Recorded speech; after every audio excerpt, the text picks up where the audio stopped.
Asim Dawkins, DCSU. Pamela Nelson, OPC. Chris Van Arsdale, DCSU. Rick Fleury, DCSU. John Supp, DCSU. Patty Williams, DCSU. Dan Clement, DCPSC. And last row? Bob Dowdy, BDOE Finance.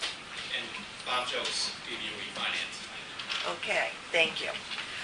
You have an agenda before you, which was sent out ahead of time. Were there any additions or questions about the agenda? Bernice? One question. I think we usually have a cell phone set up so that people can call in if they want to. Is that operating? I was told it was only available if it was requested. It's only available if requested, and no one requested it. Right. Lenore got all acceptances. No one said they wanted to call in. All right, okay. Good. Well, two said that they could not make it. But they sent, I know that Sandra might have applied. Exactly. And John Mizon said he also could not make it. Yeah, but did not request to be on the Correct. phone. Okay, very good. Then without objection, we'll use that as the agenda, adopt it as the agenda for the meeting. You have minutes from the April 8th meeting, which were sent out ahead of time, and thank you, Lenora. Had a chance to look at those, and are there any additions, corrections to the minutes?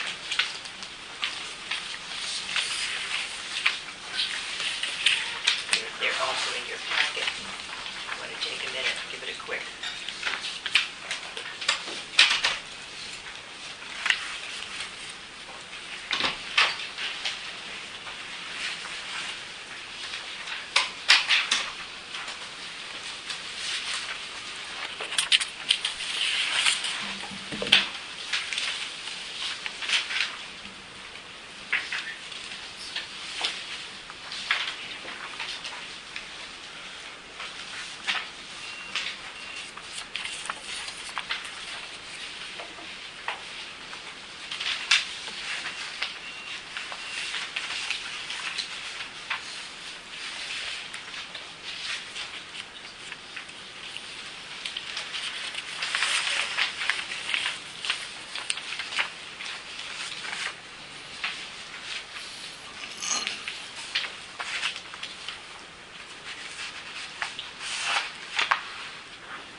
Watching people take an exam.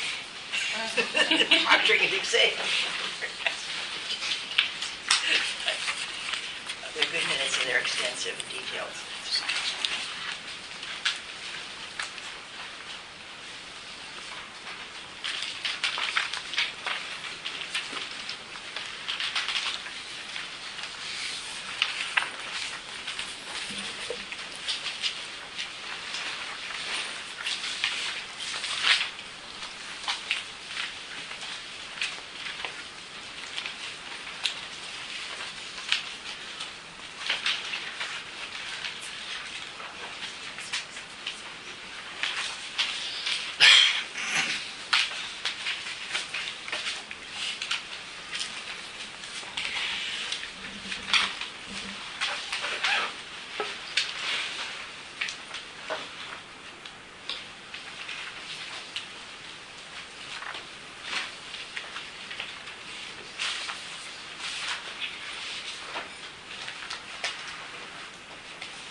Anybody come up with any additions or corrections so far?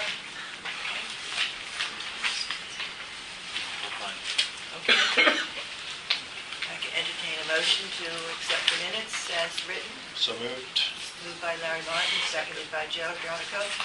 All in favor, say yes.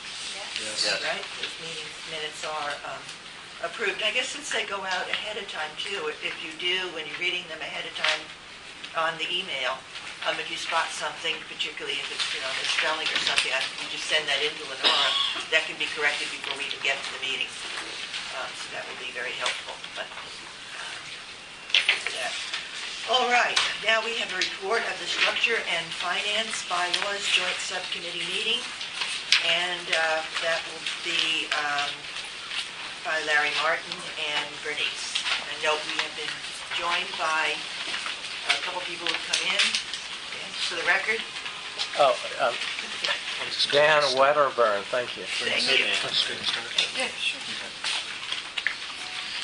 Okay, so on May 9th, the Structure and Finance Committee of the Advisory Board and the Bylaws Committee met together, but separately. The first business was taken up by the Structure and Finance Committee. We had circulated an agenda, and some of the issues that we had intended to speak on were, in fact, outlined on page 2 of our minutes from their last meeting.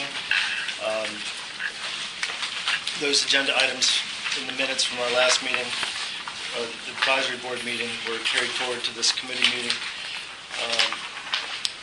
Although it's not reflected in the committee meeting minutes, and that's my own fault because I didn't write it down when preparing the minutes.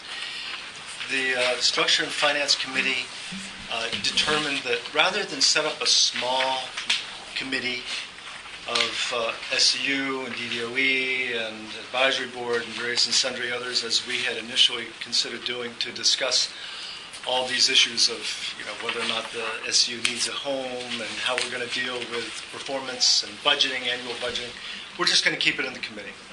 And we're just going to meet within the committee to talk about these issues. We don't have a timeline to get this stuff resolved, but that's what we decided we would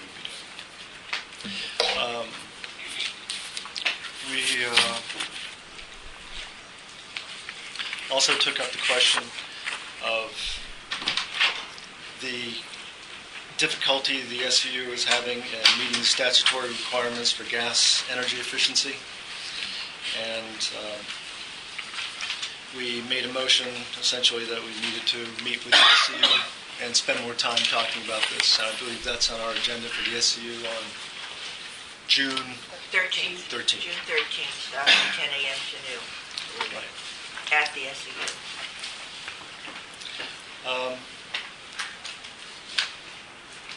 I'm sorry, was there, I'm sorry to interrupt, Larry. Was there some email confirmation about that Yes. date sent to the members? Yes. Okay. Yes, and I believe Sandra indicated she was going to be out of town, so she would be sending someone. Okay. Yeah, she had a conference. Yeah, okay, thank you. And then finally, the committee took up potential agenda items for the advisory board, and they're also enumerated here in bullets. And I think that they pretty much effectively have all been parsed out between this agenda and our agenda for the SCU. So that's it, basically. Any questions? Okay. And you got the minutes, the summary of the meeting Yeah. in the packet. So Okay, then and I we'll move to I Bernice pass on the the chair to bylaws Bernice. issue. Right. We also, at that same meeting, the Bylaws Committee also met and discussed at the last board meeting, there was a recommendation that we determine whether or not we could establish a vice chair role for the board, and we had some discussion around the table on that.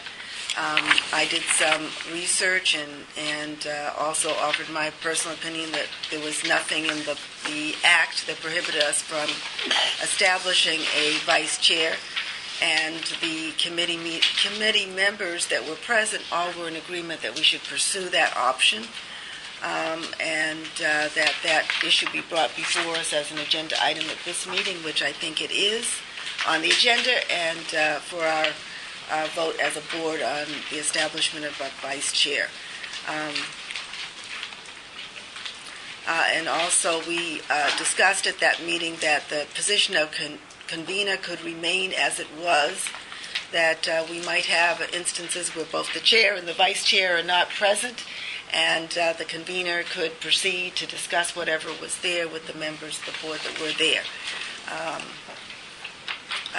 We didn't make a recommendation other than that it be brought before this board and that we have an opportunity to vote today on that issue.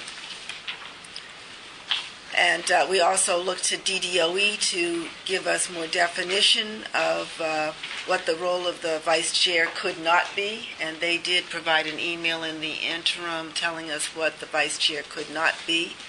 And I think we've entertained some discussion around a potential amendment to the bylaws that would allow us to put a vice chair in place. So I think that's about it. Thank you. And we do have two things. I guess you've got some draft proposed changes to the bylaws. And we have Kim Katzenberger, DOE General Counsel. Do you want to speak to this? Sure. I think that Bernice did a good job of stating that the fact is the rules in the Clean Affordable Energy Act do allow you to have a vice chair, and the DDO agrees with that opinion.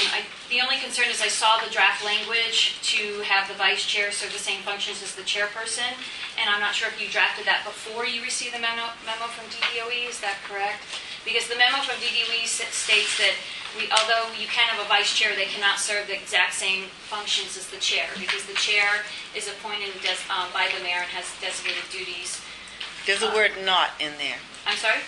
The vice chair may take on as agreed upon by the majority of the board, except that the vice chair may not take upon themselves any responsibilities reserved for the chair under the Act. Oh, I see. But, we did have a request from a committee member, I think it was Sandra Matavou-Fry, who requested that we enumerate what the responsibilities that the chair could not take on in the language. I didn't do that because I think this is more open and clear, but one board member wanted it You mean the clearly vice chair stated. cannot take Right, on. The the vice chair. limitations to the vice Right. chair. As drafted, it says, except that the vice chair may not take upon themselves any responsibilities reserved for the chair under the Act. Right. So it just refers back to the Act in general. We also, I believe, our email suggested that instead of may appoint, we say shall appoint. Right, that was the other suggestion. So we had two edits. This is not formally before this board yet. It was just a draft, a Right. recommendation. But if we want to use this as a starting point, we could do that and make... I think we need, let's see if somebody wants to formally put it before the board. Okay. Right. To make a motion that this language be added to our bylaws. Right. And then we can discuss changes to it. Right. I definitely would recommend you flush it out first and do flush out the language and identify the specific duties a little more clearly. If not, it leaves it open for interpretation, and that seems to have been a problem consistently. Can I raise a question Yeah. specifically? One of the things that you did note in terms of your review is that there are particular responsibilities, obviously, that the vice chair cannot take up. Is there a way that we can, and maybe I missed it in terms of looking at the memo, what is expressly, from your perspective, would be prohibited as it relates to what a vice chair could actually perform versus the chair? No, that's why we didn't put language in there that specifically would state that, because it's pretty open, and you do have the option, this board, to amend your bylaws to what the chair and the vice chair do. It is possible that you could amend in your bylaws the function of the chair, as stated right now. I wouldn't recommend that. I do think that the chair should be the only person to speak on behalf of the board, because that's a role that would be specifically designated. That's why the mayor designates that role specifically, but it's pretty wide open at this point what else that they could and could not do. That's why I'm in favor, it might be the lawyer in me, but I'm in favor of specifying what the functions are, such as setting meeting agendas and items, making motions. I would put more specificity in it. And I also would recommend, I think as the memo does, that you all adopt Robert's Rules of Order. Even though the board generally seems to function under that, I know that there has been some discord at times, and that Robert's Rules of Order would be helpful in understanding how succession, how it proceeds, how it goes in order when there are vacancies and when there are problems. Oh, yeah, this, first of all, I think we ought to put a motion on the floor to Yes. put the thing on the floor for Okay. discussion. Are you making that motion? Yes, I am, Okay. and the language And I- as I drafted would be that the board may appoint, what I would propose that the committee consider is changes to the bylaws to incorporate a vice chair by adding in Article 2 a new Section 2.1, vice chair, which would read as follows: the board may appoint by election a vice chair to preside over board meetings in the absence of the chair. The vice chair may take on responsibility as agreed upon by the majority of the board, except that the vice chair may not take upon themselves any responsibilities reserved for the chair under the Act. And renumber old Article 2, Section 2.1 as the new Section 2.2, and edit that section as follows: add the words "and vice chair" after the word chair in the first sentence. Okay, that's been moved. I need a second. Oh, I'll second Seconded it. by Daniel, thank you. Okay. No, I had And it. then we can... I wanted to speak. Okay, but are you seconding the motion? Yeah, Thank you. I'll second. I may That's suggest good. Now a the change. motion is Yes. before us. Now we can discuss it. All right. I have a point. I would say that the People's Council shares Ms. Katzenbarger's point of view on adding more specificity in this clause. It's just very vague, and given the great deal of discourse on this issue, I think it would just be helpful to everyone to just be clear on what the roles of the vice chair are. And as you mentioned, the People's Council also prefer that, instead of the mays, there should be shells, just to avoid future ambiguity and unnecessary deliberation on that. Okay. Any other discussion, Dan? Yeah, and perhaps I'm naive somehow or other, but this phrase in the verbiage, the part one, the vice chair may take on responsibilities as agreed upon by the majority of the board. I'm wondering if we couldn't. I'm a little concerned about that because that's going to take time and all. So why couldn't we?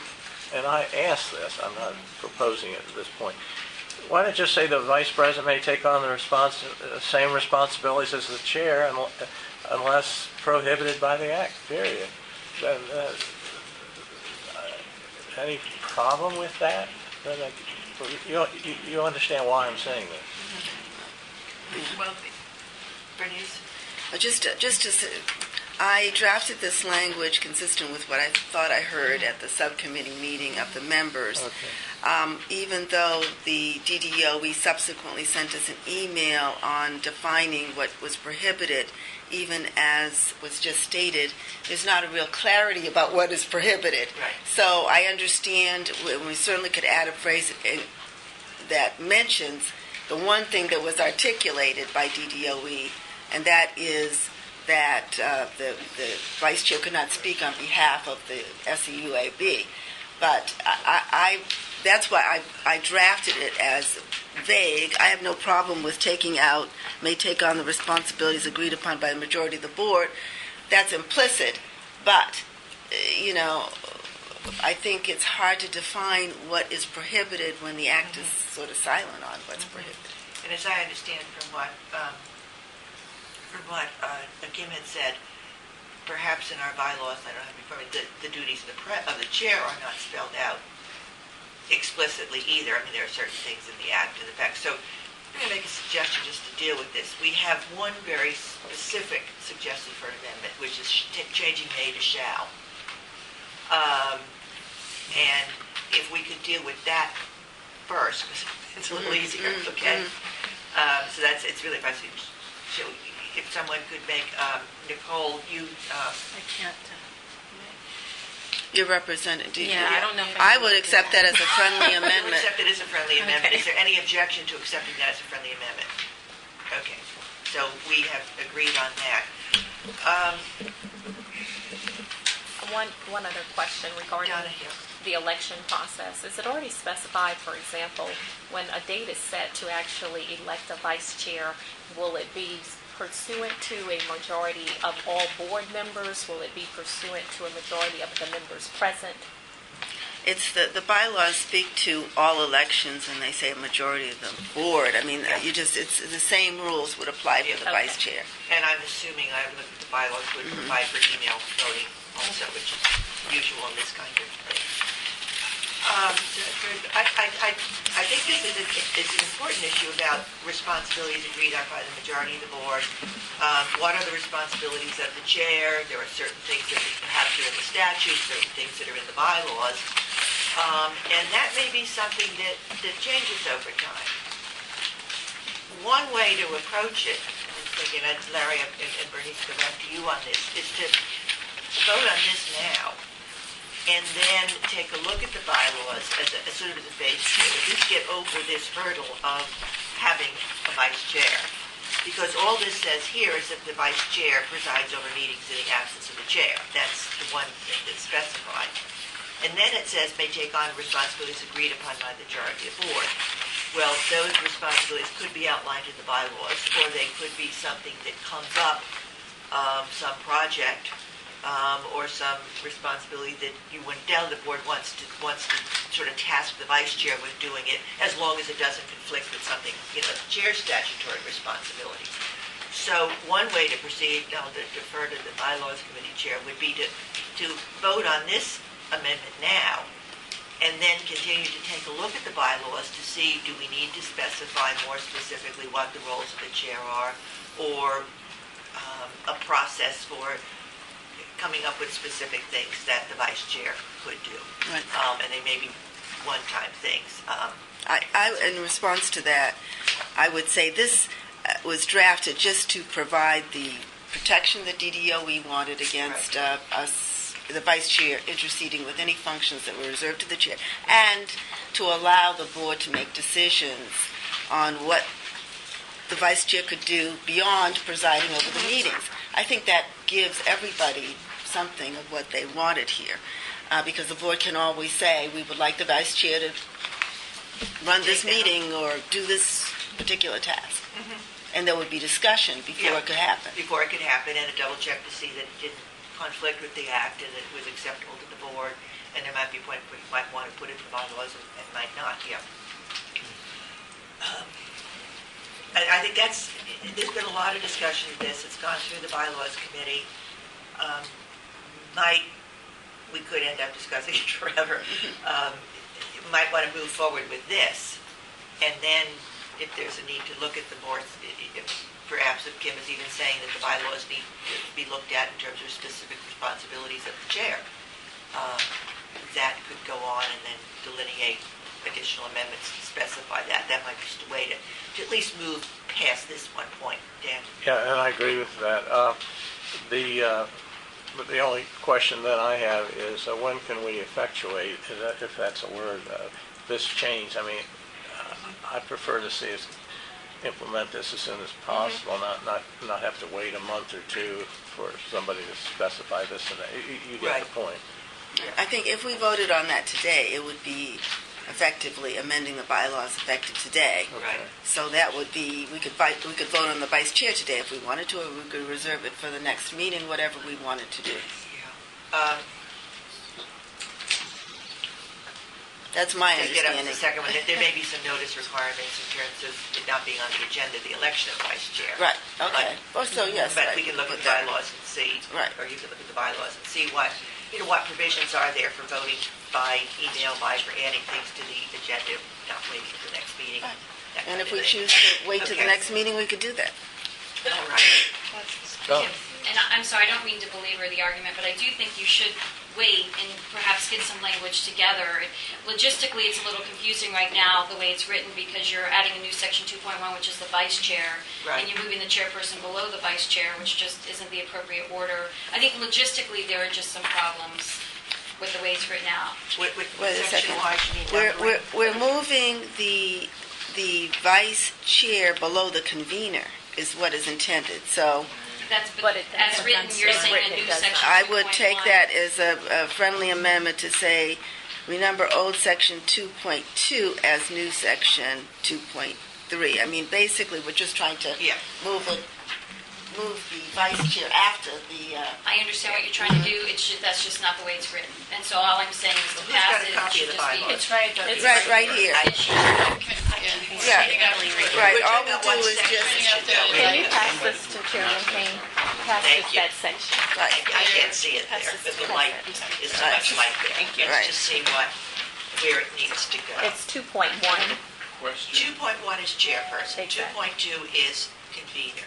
So you really want to add this as a new 2.3, right? no, 2.2, and, yeah, I just read, it should be add in Article 2, a new section 2.2, vice chair, and Okay. renumber old section 2.2 as section 2.3, Okay. and that would require renumbering all the rest And of those sections. renumber the rest. So I would consider all of those things a friendly amendment to my, Amendments, okay. Okay, so it will be provision. 2.1 chairperson, 2.2 vice chair, 2.3 convener, 2.4 DDO responsibilities going, et cetera, et cetera. Okay. And then I have another... Go ahead, Kim. Then at this time, you're not moving the number 2, the second recommendation, correct? number 2, Yes. what second recommendation? On the draft changes to the bylaws that was sent out, the second one about adding the word vice chair to the word chair. Yes, all of that is in the motion. I read the first entire sentence. thing. That would be adding the words "and vice chair" after the word "chair" in the first sentence of section 2.2, because right now it says the board, in the event of a vacancy in the chair, may vote to elect a convener. So it would be in the event of a vacancy in the chair or vice chair, or I would say and vice chair. Yeah, and vice So chair. that would allow us to have, in case the vice chair and the chair are both absent, we could have a We can still convener. have a convener. I see, I was confused, so Yes. you actually mean for that to be an amendment of the current 2.2, 2.2. but to be 2.3. Right, right, So it should be the new 2.3. right. That's all. Would you like me to reread the thing as I would have it? Yes, yes, So please. we could call the question and then move on. All right, so my motion is to amend the bylaws to incorporate the position of vice chair by adding in Article 2 of the bylaws a new section 2.2, vice chair, which reads as follows: the board shall appoint by election the vice chair to preside over board meetings in the absence of the chair. The vice chair shall take on responsibilities as agreed upon by the majority of the board, except that the vice chair may not, and I would say shall not, if that's helpful, not take upon themselves any responsibilities reserved for the chair under the Act. And renumber old Article 2, Section 2.2 as new Section 2.3 and edit that section as follows. Add the words "and vice chair" after the word "chair" in the first sentence. And finally, renumber all the remaining sections of that section to follow appropriately. And you have the And that was a motion? motion. That was a motion. That was a Somebody motion. want to second I'll that? second that. Thank you, Larry. Did you want to call for the question? Is there further discussion? I- Oh, I'm sorry, Dan. I hope this isn't trying to throw a curveball or something here, and I don't see the first part of Article 2, the name of it. But is the intention to have the vice chair a member of the board? Because according to the way what I see in front of me, it doesn't have to be a member of the board. Yeah, that's, So, so the no, I think it's a big difference. the same thing is true for the convener right now. It's no different. I think the board would be picking who they want, but I think we've all understood to be a member of the board. But it's no different than the convener. The language is the same. Okay. Thank you, Dan, for that clarification. Dan? I just Dan? have a question for you, Bernice. You use the word "themselves," and I don't exactly remember the exact context. Should it be that just themselves? Or I don't know if that's a word. You know, it would be one. Themselves, instead of the plural, you want it May to be just may take singular. upon any responsibilities. Yeah.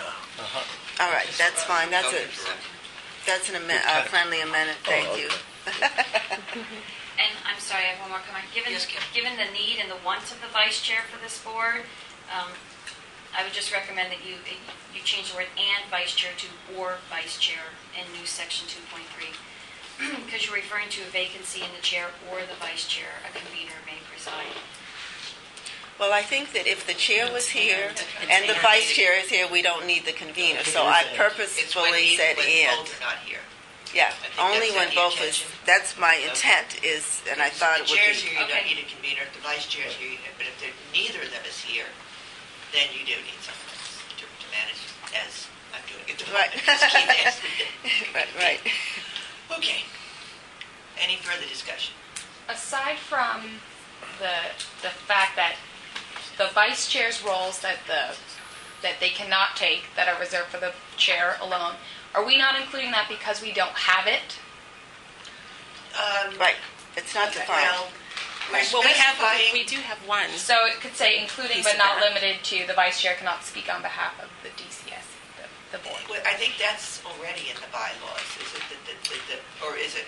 It's not, It's in the actual, is it the It's in the statute? statute. It's in the statute, so. and that's we don't what, need to- right. No, it's it's in the No, it's in the bylaws. It's in not the bylaws, The okay. statute is very vague, this is the Yeah, problem. and The that statute is simply in the bylaws. says the mayor shall appoint the chair, Chair. and that's all it It says. says, So part of the problem here is that there is no structure within the statute, Okay. and you're trying to create it within the bylaws. Right.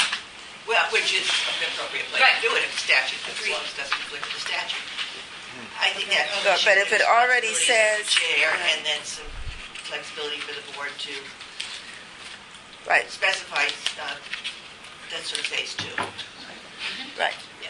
Okay? okay, Any other questions, discussion? Ready to vote? yes. All in favor of the motion as amended, say yes. Yes. Any objections? Any abstentions? Thank you. Thank you, Bylaws Committee. Thank you very much. Would you pass that back to Donna? So now we need to go back and, Pass that back to now we Donna. need to go back and amend this, right? Got it. Now we need to Yes. look at the bylaws in terms of what it provides, if anything, in terms of election of Right. vice chair, or election of anything. Right. Okay. I would just suggest that if we want to vote for that at the next meeting, whether it's the June, whatever it is, or the one after that, Yeah. that we vote on that today. Without looking at the bylaws, I think that would protect in That terms we of the vote to notice. put it on the agenda for Put- the right. next meeting. To put it on the agenda for next meeting, and by that meeting, we can have a discussion We'll about have it. the process. Right. Okay. Any objection to that? One more question, Larry, before your summary becomes actually written into the documents, on page 1, second paragraph, first page, does that just say structure and finance committee? It says structure and function. Yeah. Just before it becomes. Good catch. Yep. Good try. Yes, Proper spell check. A word. right, if it's a word, it Function passes. just as important as finance, but Absolutely. not correct nonetheless. Mission creep. Yeah, right. Thank you very much, and thank you, Kim, for the input, the legal input. That was very helpful. Going to help move this forward. Also the memo, and the memo, I think, will help guide some future thoughts, too. All right, now we have official business and logistical board issues. And go back to Larry again for a team to prepare the annual report. And so I introduced that as new business at our last meeting. Just an observation that we don't want to wait to the last minute to prepare the advisory board report for the year. So we should probably identify some folks now who are willing to put some time into it. Last year, it was Bernice, Donna, and myself, I believe. Excuse me if I'm leaving anyone else out who participated on writing the report. Joe. Joe and Joe. Monica. Yeah. And Larry, for the record, the report is due to the council when? November the 15th. November 15th, okay. And in 2011, I pretty much did it solo, of course, with comments from other board members. It's the kind of thing where I think we should all plan on putting some effort into it and trading off leadership roles in it. So it'd be good if we could identify someone who'd be willing to pull together a team of 3 or 4 people to prepare the report. And And thank you for doing this now, because it'll give enough time to get a draft out, review, and have it put on before it's... it's not really a lot of heavy lifting. there's not a whole lot we should be saying beyond what we've already said in our meeting summaries. So, we've got 12 meeting summaries over the course of a year that we can pull from. And then we can summarize, and, then, of course, we all vote to accept it. So we can add some editorial remarks, but it's really kind of a perfunctory summary of our work over the year and our assessment of how the SE is doing and recommendations for the future. Well, we do have some members of the board not present today. And I don't know whether, for instance, Sandra, if she were here, she would be interested in doing that, or somebody else would be interested in doing it. Well, we've discussed it, and we are, so I'm just seeing whoever else was going to raise their hand. So we'll be on the team. So I'll talk to you about that. You're going to be on the team, I presume? I'll be on the team. Okay. Right. I'll be on the team here. I think we're looking for someone to lead it. Right, somebody to lead Right. it. Right. So the leadership, if OPC is willing to take the leadership, Washington Gas would want to participate. I think you have plenty. I think just someone to coordinate sections being sent in. Donna did it, and then Donna did it, right? Yes. Yeah. Yes. I remember, and of course Larry. So I'll participate and could submit what I can, but I can't be the lead on it. So the lead would be the shepherd, essentially. Correct. Okay. Let me talk to Sandra about that. At the very least, we're willing to participate in that team, and I'll ask her if she's willing to lead that team as well. Thank you. So the team I heard was Larry and Joe and Sandra and Bernice and okay, very good. Yeah, I think we should all be part of the team. Well, we'll all be part of the review team. Well, everybody sees Everyone it. would see Would you would like to be part of the sub? it's like a subcommittee to draft it up. Would you like to be? Write it. Would you like to be part of that? I would like to participate in Okay. terms of Yeah, this sure. capacity. Yeah, Better. absolutely. I think that's very important. And also myself, Chairman King. I think that means in particular that's great to have all those volunteers. Who the coordinator is would be more important to kind of get the process together, get the parts written, get a draft written, coordinate getting a draft written. Okay, so you will check with Sandra. Sure. Tell her what we volunteered for. Right. And good. Excellent. And then I guess the next thing would be to set out a schedule. Thank you. Now I have here, Teresa, you're going to address the next issue, a new subcommittee to address DCSU program operations. Yes, and this item we added to the agenda. It was actually raised at the subcommittee meeting that we had last week, but we didn't see it in the summary that Larry sent out.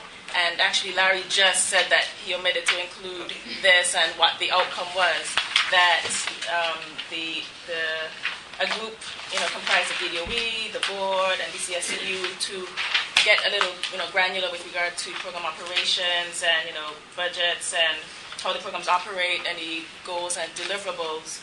That would just remain with the Structure and Finance Subcommittee. So we sort of just wanted to, put a bow on it and just make sure that it was addressed. So I don't think we did. we've had the decision coming out of the. It was a motion. It was included in a motion that we passed at our last advisory board meeting. I'm pretty sure that it's in these minutes. The upshot of it, though, was simply that there should be a committee that meets in between each of the advisory board meetings to look in greater detail at the reports coming from the SCU, particularly the budgeting and spending reports, and to kind of tee up issues for the advisory board, in addition to making recommendations for the agenda. So I guess you could just sort of think of it as a process committee that would help the advisory board work more efficiently. Yes, that's it. Sure, and you're referring to on page 2 of the minutes from the last meeting, motion 3. Third, Structure and Finance Committee identified structural and financial obstacles to optimization of DCSU programs. There were several concerns regarding the DCSU, including their ability to spend all of the funding by the end of the year, and that they meet the performance benchmarks every year. So it says the third third motion was a resolution for an integrated approach for modifications to the SCU that will comprehensively address the identified obstacles, and then it lays out a phase one through June, a small team of SCUAB members, SU management, DDO, and contract management. Chairman meet Hand, I to think get I misspoke. I Is that don't what think you're it's. talking about? That is what I was talking about, but I don't see it there. You don't see it in I'm the reading motion. the page two. Right, Page two. I don't see it there, so I think I misspoke. It was not in that motion. Well, it talks about a I know we small, talked about it at the, this is right here, phase one, a small team of SCUAB members. Is that what you're talking about? no, No. that was to take up these That's right. provisions in the Clean and Portable Energy Act that limit the SU's effectiveness. Which under the contract. Yeah, so, no, this was a separate recommendation, and for the life of me, I don't remember precisely when it was we made it. But I know some of us have talked about it, Right. and it was to just set up another committee that would meet in between advisory board meetings to review documentation and to make recommendations for agenda items. So it's not program focus? It was program. It was focused. program focused. Okay, program focus, that's It's what I just thought. that it's broader. That particular issue is limited to what issues we've already started talking about. And I think this was a broader effort to have a standing committee whose general function would be to review the reports of the SEU, look at them in detail, and then report to the full board if there was issues that needed to be fleshed out. That's right. And I don't think we talked about that particular issue at our subcommittee meeting. We did. Maybe not this most recent one. Right, No. right, not the most I recent think, one. I think what this suggests is that this subcommittee needs more staff support from DDOE because our minutes are incomplete. Okay. So we need more information to consider forming Yes. such a subcommittee? Yes. Okay. I agree. Okay. So we go back to where are we with this motion that was passed at the last meeting? That there be a small team that would work through June of 2013 of advisory board members, SEU management, and DDOE contract management to do two things. To draft revised contract language for a future contract program year, and to develop consensus on recommendations for amending the law. Those are two different That's things, correct. although they may go together. Well, one thing, I think that at the last subcommittee meeting, we suggested we have an independent meeting with DDOE that was going to happen before this meeting today. And that meeting was supposed to have, with the SEU, that was supposed to have a discussion with the SEUs to sort of flush out some of these issues. What instead happened was the DDOE, working with the SEU, proposed that we have a separate board meeting on the gas issues and any of those things. So I think they got somewhat collapsed or confused because the intent was we did request, coming out of that subcommittee meeting, that we have a meeting with the SEU, and we thought it might be convenient to have that meeting just before this meeting so that we could start the conversation with the SEU about some of these issues. So I don't think there was a formulation of a subcommittee as much as a process that was set up, but that process then got changed when either the SEU said that wasn't a convenient time to meet beforehand, and then we moved to a board meeting. So there's a full board meeting on June 13th. June 13th, focusing on one particular issue. Right. On the programs. As well as in the email that was sent with the suggested items for the agenda, in Larry's email, and that went out to the board, it was also suggested that we move the SU's presentation on the FY14 formulation of its plans would also be in conjunction Yes, with that. that's right. So those two Yeah, items are those the main two. ones on. Yeah. On the agenda For for the next 13th. I think, if I could on this, one of the things I've been thinking about a lot are some of these structural issues.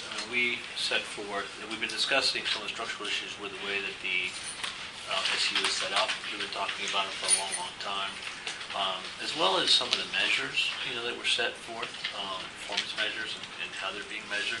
I think that there's some high-level global things that we ought to be looking at to make sure that we've set up the SCU for success as opposed to failure. I'm seeing, as an implementation contractor, some of the effects of some of the compliance things that we look for and how we track things in terms of speed to market and the ability to really, engage contractors. I'm seeing contractors pulling away from working with the SCU significantly because it's not, and I have to say, I certainly have been a frequent, very vocal about my view about how some of the things the SCU hasn't done well. This is not because the SCU is not implementing things properly. I think that they are. They're implementing things precisely as is being requested of them by the contract, in order to measure some of the targets and so forth. And I know that I'm not alone in this. I mean, there are other contractors, I think, who would agree. There are some other contractors who I think would agree. Jermaine, I don't know if you've heard anything from some of the people that you work with. Too much. And so for us to really look at, and their ability, we've talked about it repeatedly. To me, I've always viewed this SCU money or the money collected from the ratepayers, as a way to provide incentives for a broader market for this fairly large built environment that we have here at DC of older properties. And the inability to really leverage it effectively because of the way it's structured and not being able to have loan loss reserves and things of that nature because of the way it's structured, as well as some of the compliance things is affecting. I mean, yes, I want to count green jobs. I'm representing the economic development green collar jobs sector here. But in order to do that, I'd rather have $50 million circulating in the marketplace as opposed to the 15 to 20 million, of which a significant amount is used for compliance and evaluation and things of that sort. So I think this committee, this effort is something worthy of what an advisory board should be looking at. So I'm all for doing it sooner rather than later. Really moving forward some of the same structural things that we've talked about, and also looking broadly at the measures. We've talked about the gas piece. But also at the way that some other things are evaluated. So that's really what's been on my mind here. So, Joe, are you saying there are too much dollars being spent on compliance, or there are too many compliance requirements, such as certified payroll reporting for the green jobs, and Yeah, what do you mean when you say compliance issues? The amount of time that I've done certified payroll a lot for the city, it just seems, and I think that they're trying to make it as streamlined as possible. It just seems like the way that it's being done now takes more time than it has for me in the past with other contracts I've had with the city. I've done work for DGS and other areas where I've had to submit certified payroll. So I can't answer. No, I'm just trying to see if this is a function of the DCSU operations that need to improve, or is it as a result of the contract being too burdensome when you face it as compliance issues? I would need to look at the contract in more detail. I can't answer that. I don't think the SCU is administering it in properly. I think that they're trying to. I think they're doing their best. Did you say possible. improperly or properly? I think they're doing it properly. I don't think that they're asking for anything that they shouldn't be asking. So I don't know. It just takes a long time. So for you, the cost, it's looking at how to reduce the cost of, and the transition cost of doing business. I mean, you're talking about the same amount of effort for a $2,000 hair salon that it is for a $500,000 university dorm or $300,000 university dorm for doing lighting retrofits. I mean, it's the same amount of effort. And so what you're seeing, and I think what you saw at this last round when the SCU rolled out the latest T12 program, which is more market-based. It's a copay program. If I'm not mistaken, and the SCU can sort of talk to this, I think that a number of contractors chose not to participate. And now as I'm going through it, I see why. It's an immense amount of effort for a small amount of profit. And so, I don't know. I just think it's something to your point, Les, I think it's something that needs to be looked at. And I think that a subcommittee like this, to look at both the ability to leverage this one, as well as is the contract. I mean, I'm all for. I'm the last person to shy away from, the green collar jobs piece, and I commit to 100% DC hires. It's just the way that it's just a very time-consuming, burdensome process, and I don't know if it's because of what's required of the SCU by the contract, or but because of the way that they're doing it. But that's what I'm saying. Okay, and to kind of get back, as we started, we were talking about the motion and this subcommittee, and when there was, I think there was some confusion about whether there was going to be an actual subcommittee created to look at this, or, as the motion that we passed at the last meeting said, a small team of advisory board members, management, and DDOE. As I review this, was going to look at two things: draft revised contract language for a future contract program period, and develop a consensus and recommendations to amend elements of the law. And I know we've talked about this before, that there are things that are in the contract because they're in the law, and that there may be some of the things you talk about, loss reserve and those things. Those are things that would have to be built into changes in the law. That's correct. So going forward, I mean, this motion we passed, and it was just the April meeting, was that first phase was going to be done through June. Of course, we're into June now. And then there would be two other phases before the next contract. The whole board would consider this small group's recommendations. And then third, we would advise DDOE on contracts to language for out years, and make recommendations to the mayor, city council for amendments to the act. That's correct. And so where are we with sort of moving those things forward? We haven't made any progress. Okay. And in terms of the contract, the next contract is due. So to speak to that too, sir? The status, sort of the timeline for the contract. Well, it's contractually required for the contracting officer to let the contractor know whether there's an intent to renew. That will happen in July. And then that will set in motion, the usual things that would happen to prepare the package to go to council. If there are any contractual amendments that can be in by the time it goes to council, they will be included. That does not preclude anything from happening further on, and it can happen at any time during FY14 or in any year. And it goes to the council, remind me. Well, when they get back from recess, the package will be there around the middle of September, and it's a 10-day passive approval. So the intent is, by the time October 1 rolls around, there's a new contract in place, and there will not need to be a break in service delivery. So that's the way we try to. So the current contract expires September 30th. Correct. Okay. Just got to get a sense of that process. And you're saying. I'm sorry. I'm sorry. No, I was just asking who was the contracting officer.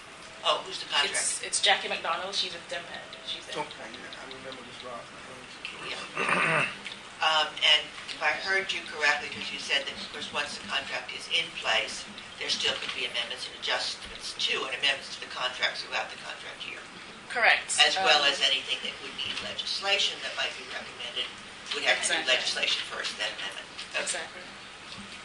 Now, in terms of any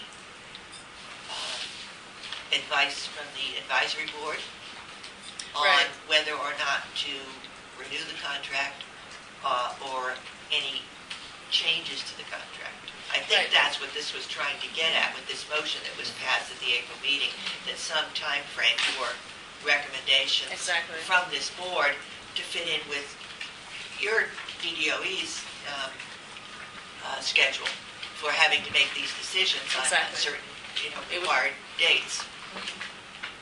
Yes, that would be most useful before, and we look at not just the performance to date, but also the plans that will be. That's correct. What they plan to do for FY14, how they intend to meet the goals, and and just take it on a holistic basis on whether it's the board's recommendation to DDOE that it be renewed or. And when would it be helpful to have that recommendation? July? Or is it a small team meeting? That's what I'm trying to figure. Is it a small team meeting or recommendations directly from the small team? Well, the recommendations will have to come from the board as a whole. Right. So I would suggest sometime in August would be the best time to put those forward. August. I thought, Trish, you said that the contracting officer would make a decision that under, is this contractual language, the contracting officer needs to notify the SEU of their intent to review? Yeah. Renew, I mean, and that's July? Right, so before July. That's July 1st. July 1st? Yeah. July 1st. Which is 26 days from now. Well, But keep in mind, it's just a letter It's of just an intent to review. It but doesn't that's sort commit of the a, that's sort district of or a anything. baseline Yeah. decision. and we will be meeting with the SCU to get a better sense of their strategy for 2014 Yeah. on the 13th. So Right, that would be an important input for our discussion. Yeah. And then we should schedule a small group meeting, such as it is, Before that, or between the 13th and July 1st, to discuss what we learn and to well, if you're If- effectuating the July 1st decision, I suspect you'd have to meet before the June 15th meeting to help inform the board, because the board has to vote to make a recommendation on renewal, and that's the board meeting. Personally, I think it would, from my point of view, I'm not as interested in that decision as interested in affecting the contract The that's entered content into of it, yeah. with the SEU. So it's the August timeframe or late July timeframe that I'd be looking at, because I would assume, I would not prefer to say the SEU does not renew, but that they perform better, and therefore we give them all the tools they need to perform That- better by reviewing the contract. That's where that's my thinking as well. I mean, we've talked about this issue about being able to structure it differently, and I understand that it requires, an act, a legislative move, which is not that, it's certainly, a difficult task, but not impossible. I want us to set this entity up after two and a half years of functioning to be as effective as possible. So if there are some recommendations to change the act, we should make them. If there are recommendations on targets that aren't necessarily the best way to evaluate them and the best targets, for them to succeed, then let's do that. I mean, the idea here is so that they can hit the ground running, the SU can hit the ground running October 1st and be as effective as possible, sort of going forward. History is great, but it should be used as instruction for how to make things better in the future. I haven't seen any actions here lately from the SU that indicate that they don't want to improve and move forward. There's things we can do as an advisory board to make recommendations that we should. That's really critical for me. So, my suggestion would be we form somebody, we need some leadership on that subcommittee or team that would look at that, people could volunteer to look at that and start that team effort from the board that's here, and that we use the June 13th meeting, or is it the 13th, yes, to start our conversation with the SU around those types of issues, and work for an August meeting that we make the recommendation. What did you say, August? Early August would be nice. Yeah, that would be our timeframe. Yeah. Okay. Be enough But time on to this include- sort of threshold question, I am not hearing any sentiment for the board to recommend that it not be renewed. Right. We're really focusing on going forward, working with them. Yes. I don't know if we need a formal consensus from the board that the contracting officer should, we recommend it be renewed, but that we're going to have some input into, or some recommendations, some advice on the new contract and on things going forward. Is there any objection from the board on that? Okay, I take that as consensus from the board to the contracting officer that we expect that it will be renewed, and we want to work on it. First, but Nina, you've had your hand up for a while. Okay, right Yeah, back to you.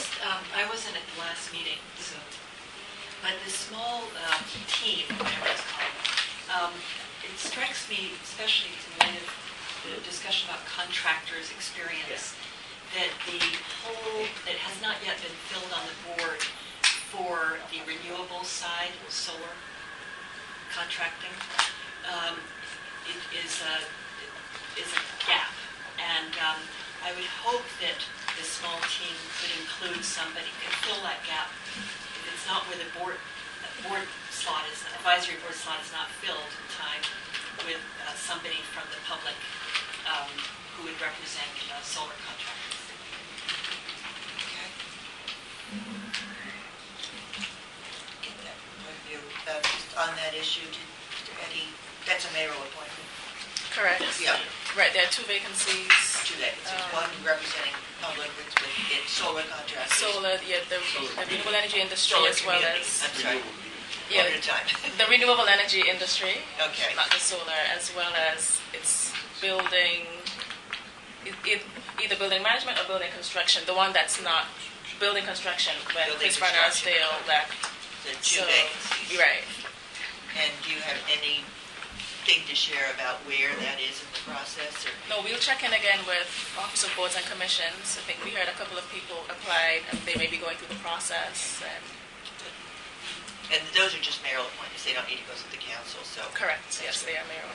Does building industry, how do you define building industry, Building renewables construction. How do you define renewable energy industry? What does industry mean? Does it have to be for-profit or is it community? I don't know, community. It's not specified in the Is act. it It just the says to word- represent the renewable energy industry. It says industry. So, for instance, DC Sun, which is not a for-profit corporation, that's community, but could that be, could somebody be considered from there? I don't see why not. Yeah, the act doesn't say. Yeah, Let's say the act is general. So it's Yeah. industry. Yeah, and it's a person. Industry with a little I. yeah, and I can check the act and verify that because some of them say community and some say industry. So I'll just make sure that this one says industry.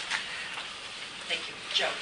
On the issue of the subcommittee to address some of the things that we raised today, could we carve out maybe 20 minutes for the next week's meeting to discuss what some of those structural issues are and start looking at them then so we can advance them? I mean, we've been talking about the main structural issue of having the money flow through, as opposed to that being set up in a trust fund, so they can't be used for loan loss reserve.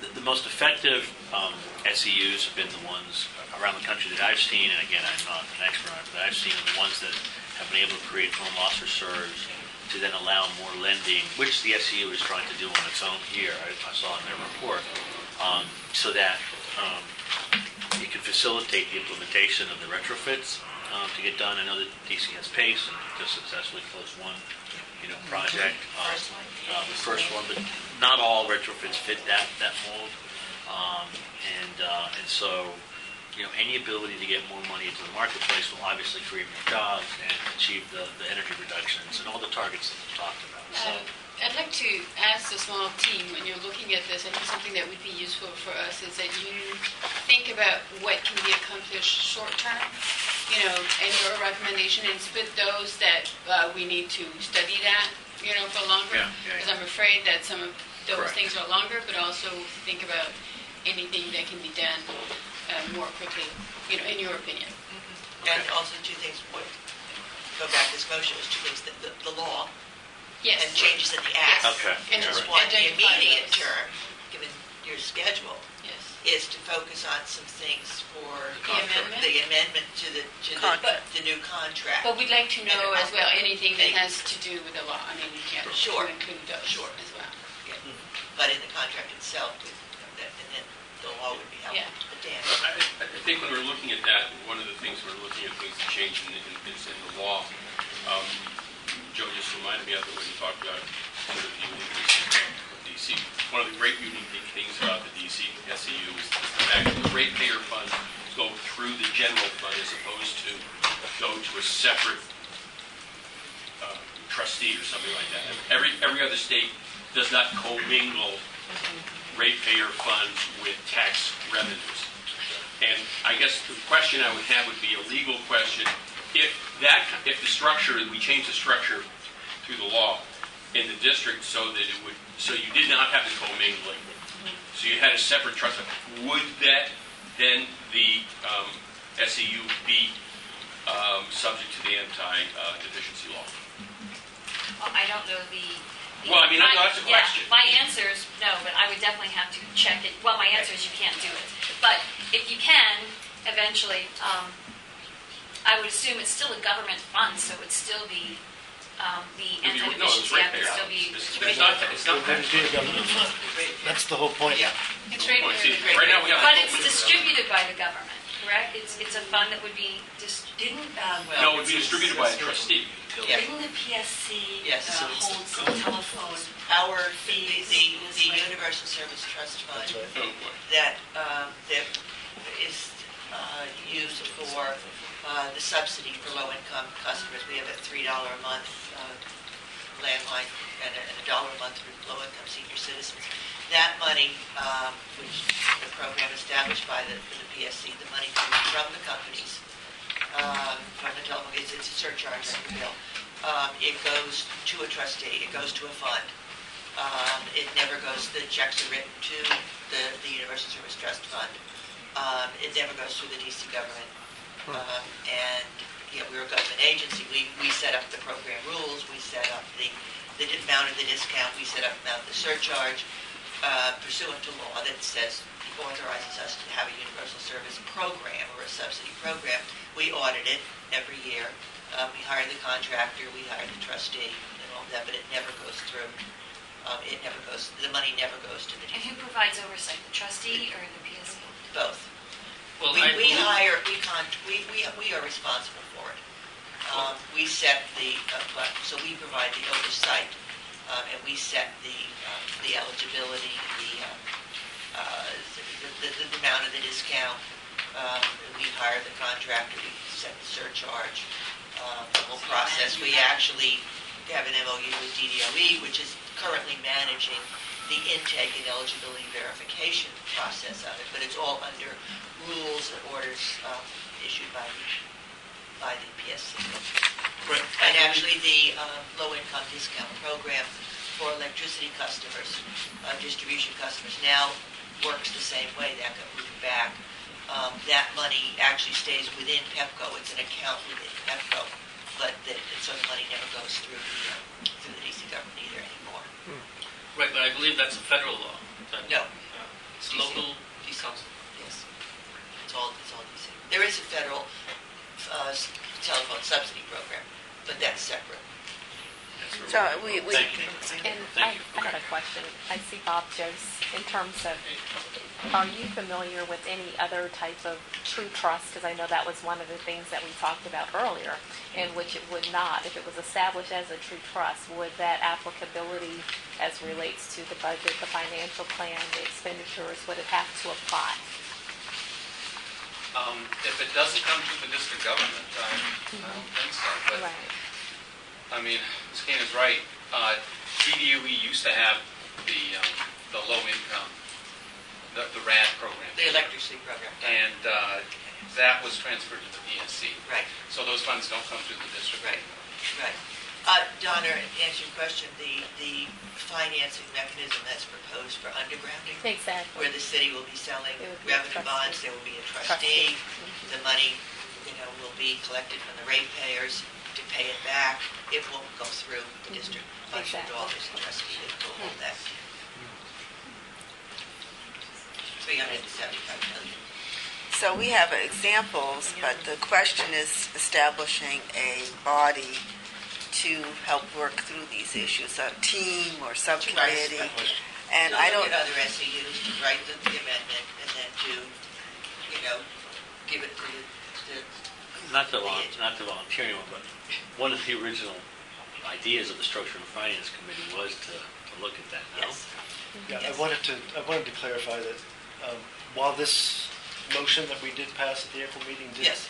recommend forming a small team, Yes. which we did not define, when the Structure and Finance Committee met last, it was a recommendation that was, I guess, effectively accepted, although not noted in the minutes, that we wouldn't try to create another team to do this, that we would just keep it in the Structure and Finance Committee and nurse it forward. But I think the question then is, who are the DDOE participants in this process?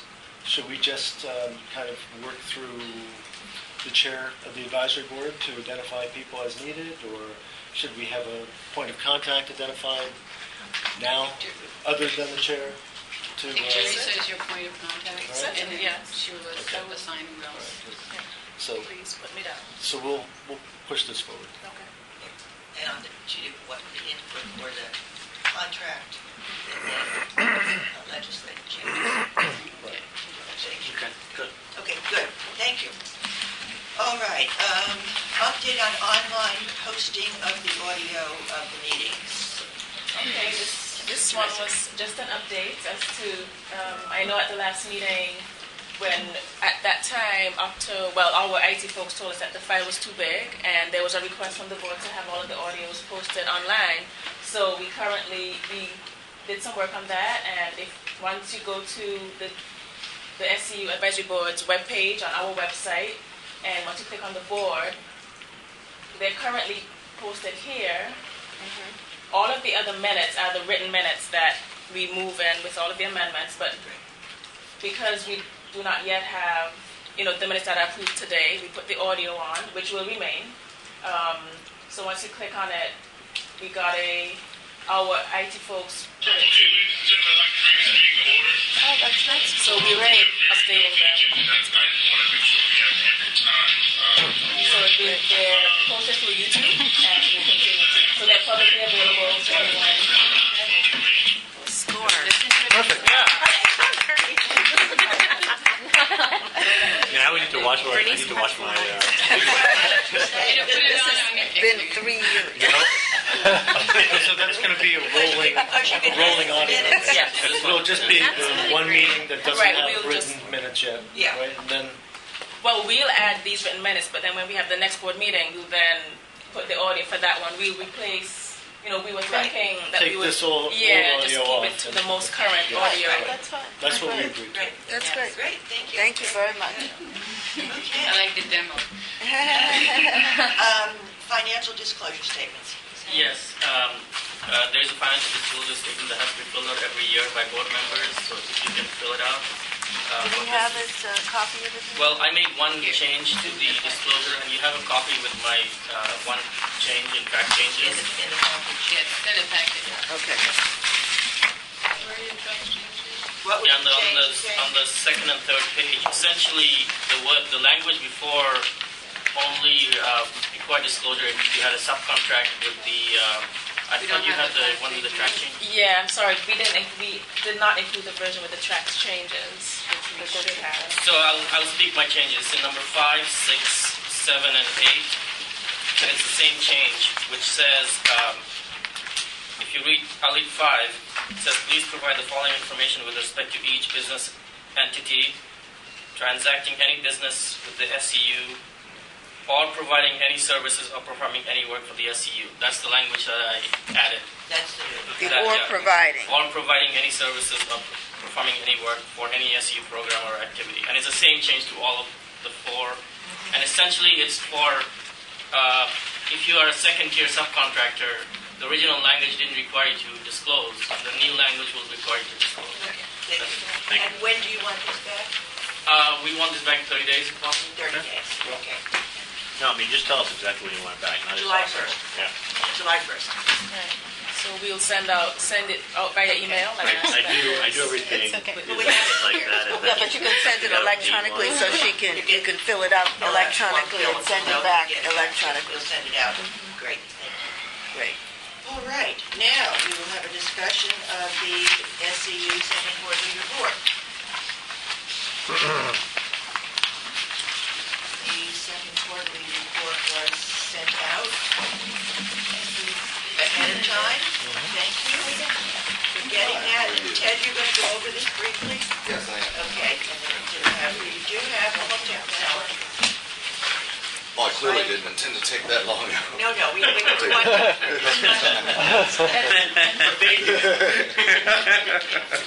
Good morning, everyone. Morning.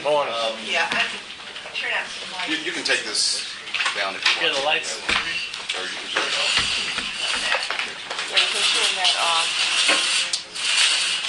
Thank you.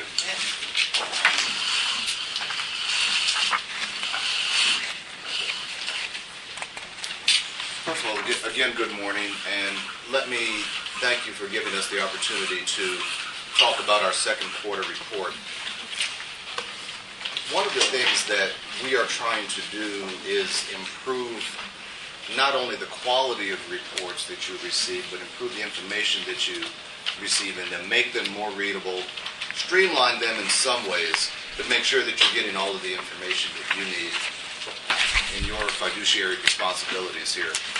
So that if there are adjustments to the quarterly report that you've seen, those are really coming as a result of conversations we've had with Dr. Lawrence and Dr. Lonk as our contacts here within the District Department of the Environment.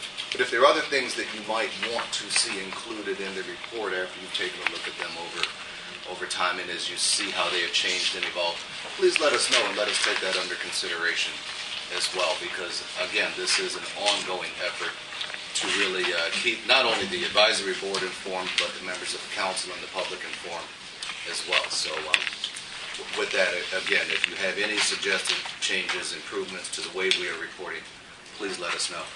What I wanted to do today was really talk about some of the highlights and lowlights as I saw them in the report. One of the things that we have tried to do is we break down the various sections of the report are, of course, we would like to tout our accomplishments as an organization. But I think it's also important for us to talk about the challenges that we face as an organization. We're young, we're growing, we're trying to improve, and by no means are we saying we're perfect in any way, shape, or form. So in each section, you will see a set of challenges that we as an organization have identified, areas that present opportunities for improvement of the organization. So I'll present some of the highs and lows as we see. One of the discussions that we had, or you guys had earlier this morning, was about the spending in FY12 and how we were very concerned at this time last year about the hockey stick that was shaping up.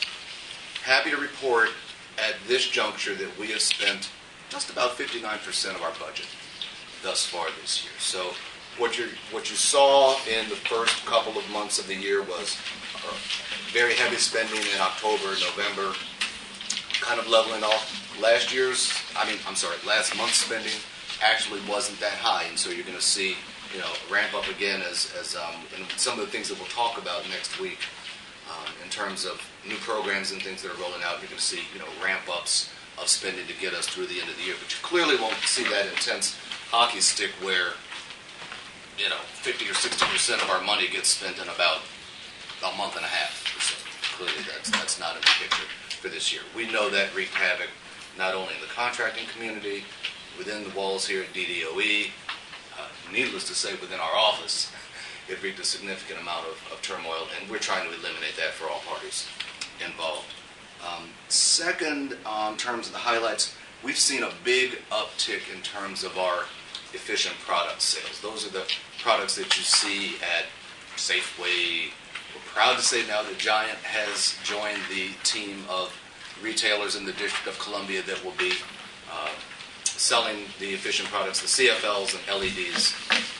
When I last reported to you, we had about 40 retail outlets in the District of Columbia. Now with Giant coming on board and 4 other retailers in Ward 8, we're at over 50 retailers where we have our efficient products sold. We have exceeded 100,000 in terms of the number of CFLs or LEDs that have been sold within this fiscal year. Last fiscal year, as I think you may recall, we sold about 45,000 of them. So we've seen a significant amount of uptake in that area.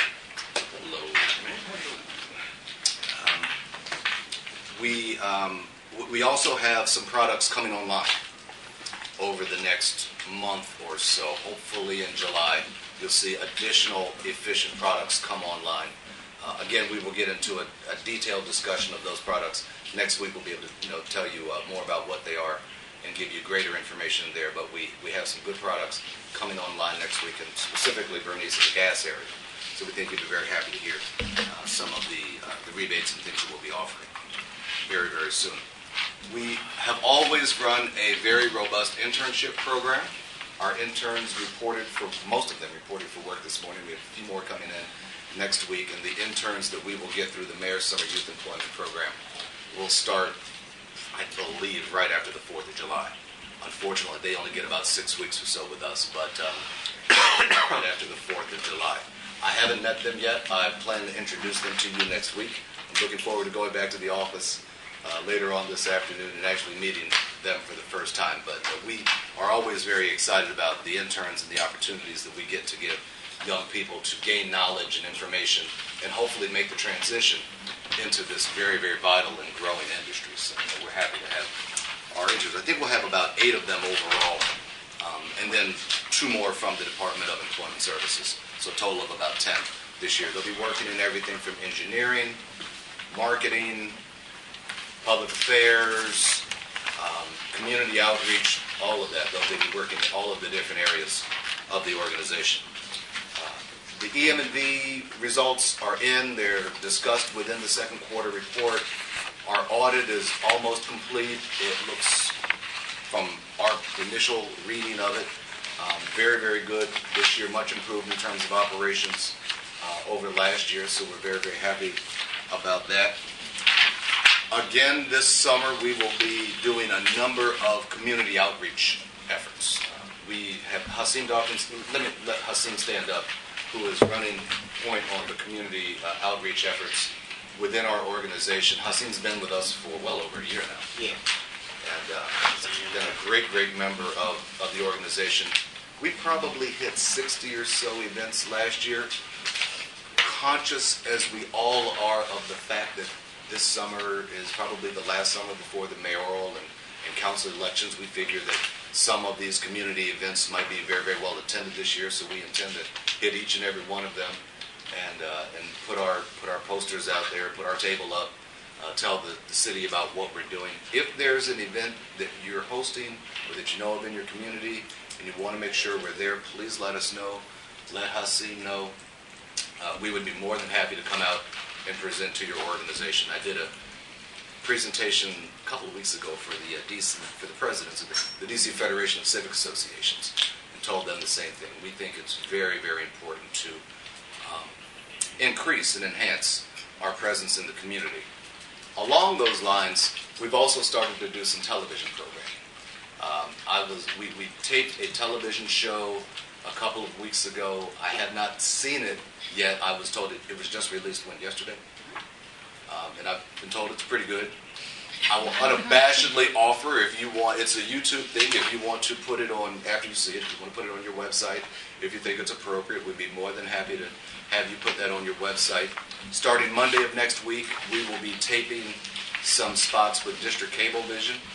So I'm sure that those would be compatible for your website as well. We'll be posting them on ours clearly. And if you want to post them on yours, we'd be more than happy to share that with you. But we're going to start that taping next Monday. We also have some solar hot water projects, a lot more this year than we had last year, all of them in the low-income arena. I'm pretty sure, maybe one, a little dicey. But all of those projects are coming along very, very well, and those, of course, speak to gas measures. And so we're very, very happy about those solar hot water projects, and thank Mike Healy for helping us work on those projects as well. I'm going to break. Those are some of the highlights. Let me not go immediately to the highlights. Let me go to some of the mixed bag right now, quite frankly, if you would allow me. Home Performance with Energy Star and our Federal Home Loan Bank program. And let me just remind some of you who may not be so familiar with those.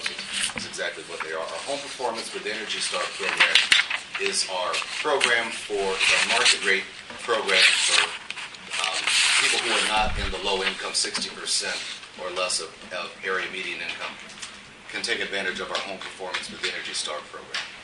We struggled last year to get that program up and running. We, quite frankly, are still sputtering a little bit with that program, but getting much better results now than we have ever in the past. I think when we reported, the second quarter report, we had completed 13 of those jobs by the time we completed that. By the time we issued the report, I'm sure a few more are in subsequent to the issuance of the report. Conversely, on the low-income side, we have what's called the Federal Home Loan Bank program, which is the program that I remember in my first advisory board meeting, my first meeting with you guys, I was so happy to talk about this program where we have leveraged up to $1 million from the Federal Home Loan Bank out of Atlanta to make,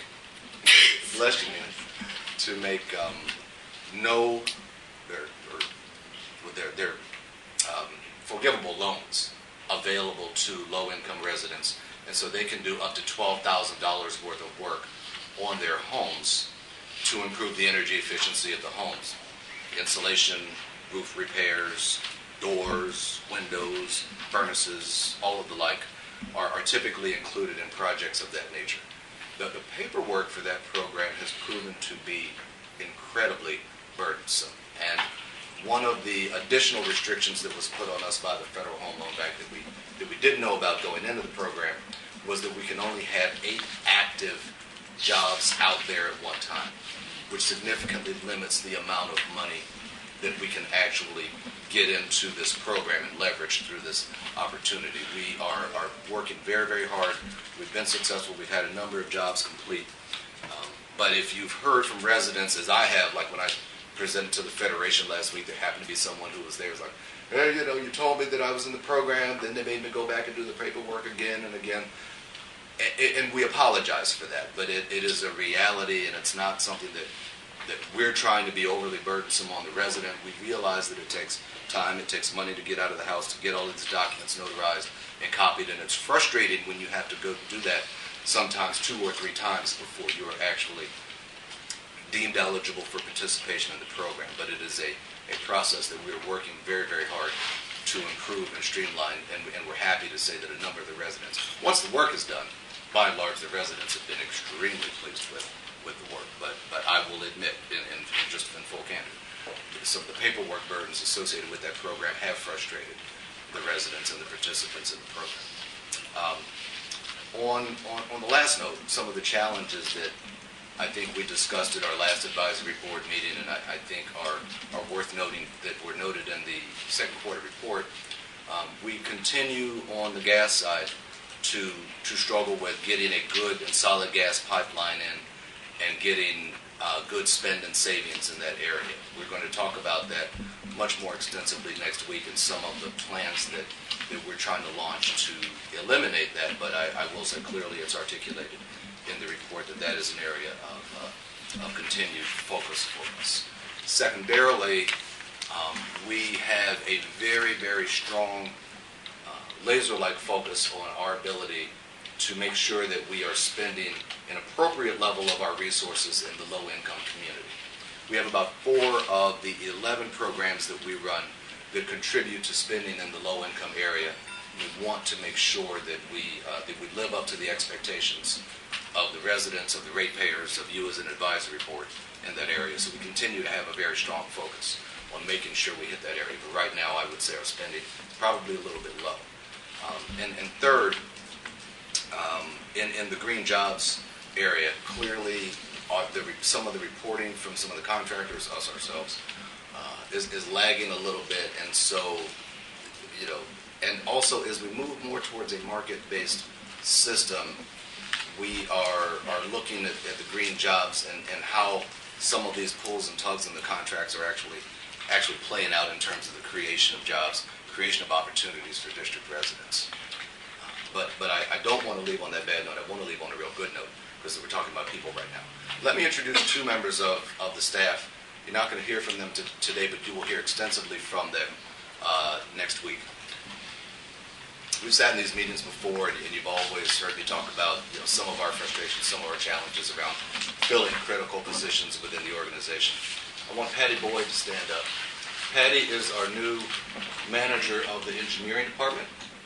Patty comes to us with over 15 years of experience in the engineering field and a wealth of just knowledge and expertise. You'll get to know her a lot better next week when she and the gentleman next to her, John Supp, who is our Director of Accounts Management, present to you on our commercial and institutional programs and how we want to make some changes in those areas and really allow you to help us talk about how we might focus some of our efforts next year in the commercial and institutional area. Thanks. Rich Fleury has joined us, who is running our business energy services area. We'll also talk extensively about that next week. And I should have mentioned that on the highlights, and I had it here in my note. I don't know how I forgot it, Rich, but this is an area where we have had to now 2 times this year go back and add additional money because the services in this area have been so well received by the small, the business energy services area serves small to medium-sized businesses, roughly of 10,000 square feet and below. And so this area, the measures that we have offered to these businesses have really, really had a strong uptick, and so it's twice we've had to go in. Richard said, we need more money, our pipeline is exceeding the availability of resources, as we say. So we'd like to introduce Rich, and you'll hear from Rich next week as well. And of course, you know Chris Van Arsdale, who was a member of your board for a long, long time and is now with us.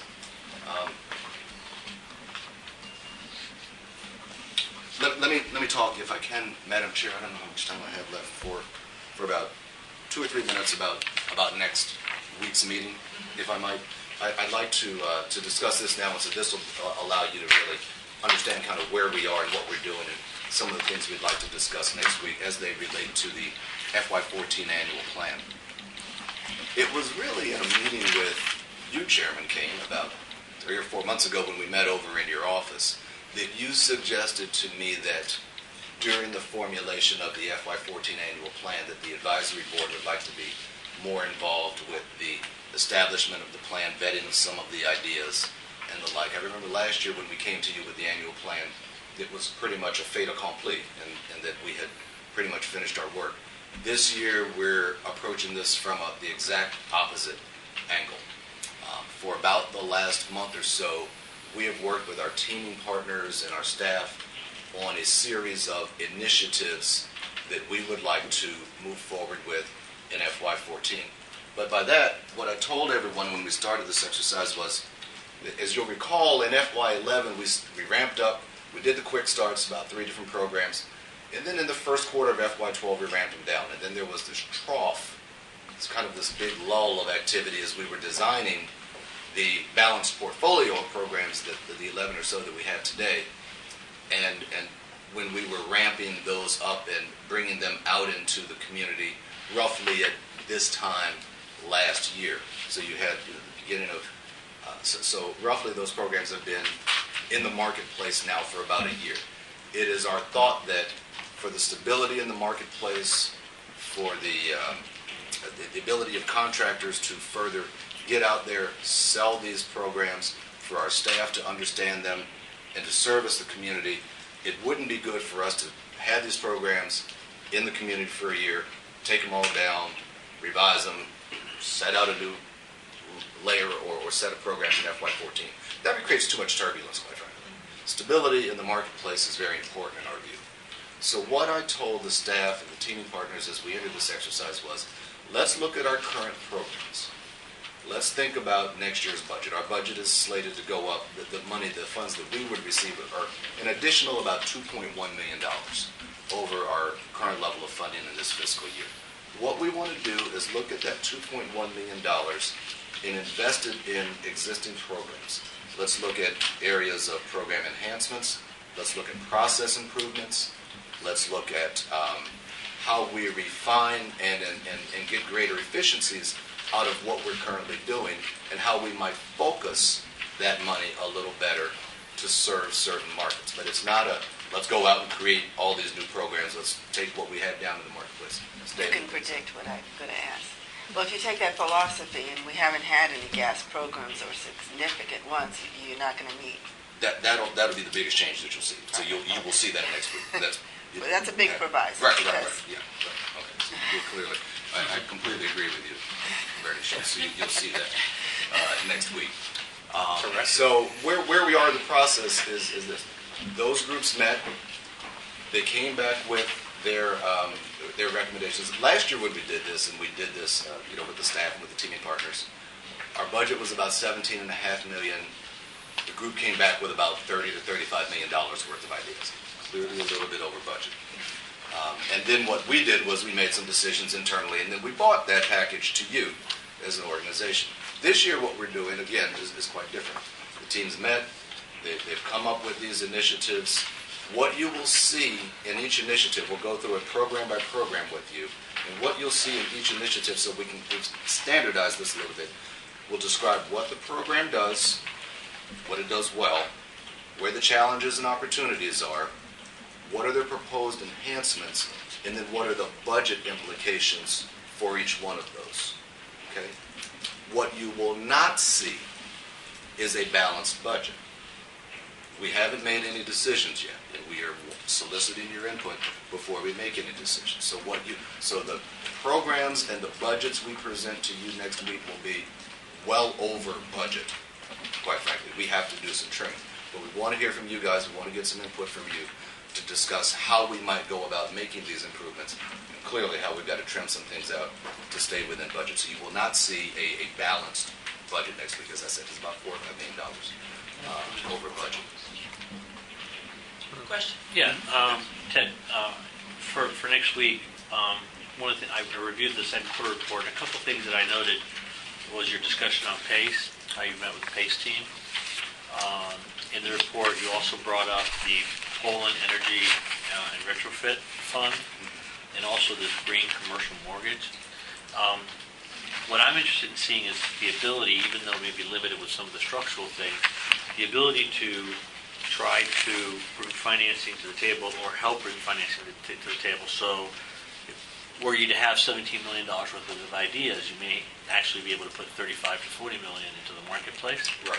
So I see a start of it here in your second quarter report. I would very much like to know more about that and how, for example, your key account management group, if ideas are brought to them and there's some issues with financing, maybe they could work more closely with PACE. I don't know how that's going to function, but I think that there's some mechanisms out there that can allow more money to be put into the marketplace, which will impact all the results in a much more positive. I agree with your comments. You'll hear a discussion about that next week, and I'll add two more in there that you will hear us discuss. One is with the Federal Home Loan Bank Program, and I was talking to you earlier about the challenges that we're having with that. We want to bring in a second Federal Home Loan Bank, quite frankly, to help us so that we can double the amount of money we're able to put into the marketplace there. You'll hear us also talk about some leveraging strategies to help us. There are some job training programs that are available here in the city where we can leverage local or federal dollars to help offset some of the labor cost of bringing in individuals, and you'll hear about that next week as well. Okay. Can we hear more about this Poland Energy and Retrofit? Yes, you'll hear that. Thank you. I just want to second Bernice's concerns. If there's one thing that the People's Council wanted to express today, it's her concern about the underperformance of the gas efficiency programs.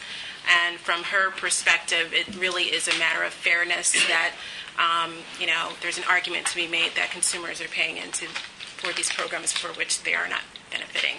And so we look forward to participating in the meeting next week and look forward to hearing some very concrete plans for the future on that.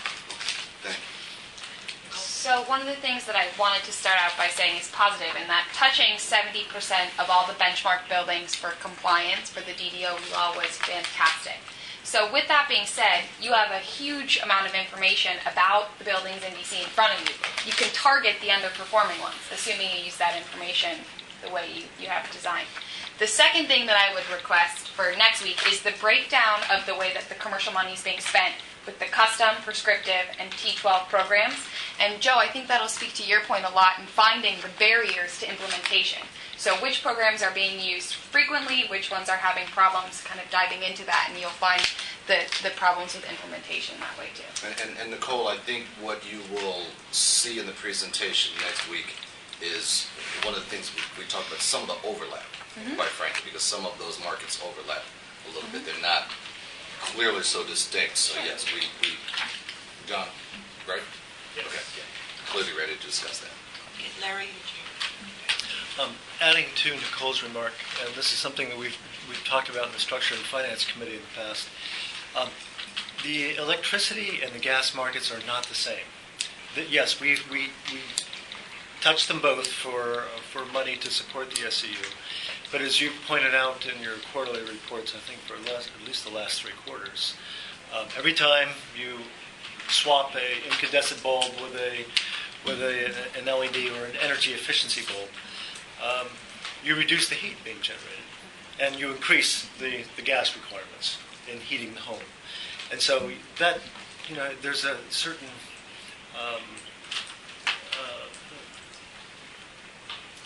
there's a challenge in trying to calculate what we're doing with gas efficiency, quote unquote, versus energy efficiency. I'd also go on to say that one of the objectives that we might have in the district in promoting energy efficiency overall might lead to increased cogeneration, use of gas not only for heating but also for generating electricity.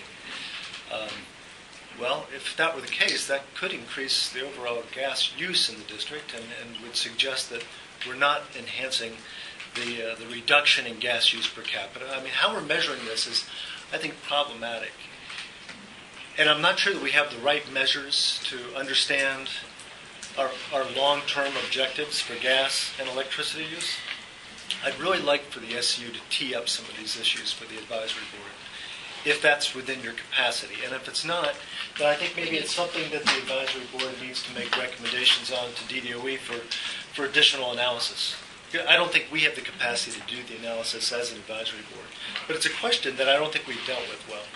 Well, I think excuse me for interrupting, but it's an issue near and dear to our hearts. When we first started as an advisory board, we talked about the benchmark that was going to be in the contract. And somehow the benchmark that's in the contract is different than what's in the statute and might eliminate some of those issues around energy consumption, how it's going to be measured, and energy reduction. So I think that's an issue we can talk about at the next meeting, and I think Washington Gas will be prepared to talk about that, because you're right.